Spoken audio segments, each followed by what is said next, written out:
अब इतने सारे केक्स मुझे बनाने पड़ते हैं तो मेरा हैंड मिक्सर ख़राब हो चुका था, जो कि मैंने फ़िलिप्स का लिया था पहले। तो इस बार मैंने 400 वैट का लिया है, पहला वाला मेरा 300 वैट का था।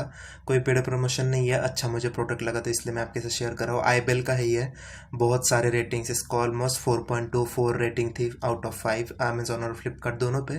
तो मैंने ऑर्डर कर लिया है, कुछ ये मुझे 1,500 का पड़ा है।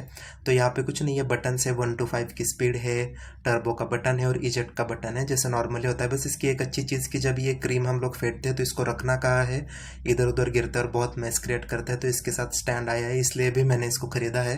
और इसका पावर कंजप्शन 400 वैट का है, तो जल्दी जल्दी हमारा काम हो जाएगा, ज़्यादा क्वांटिटी भी करनी हो तो।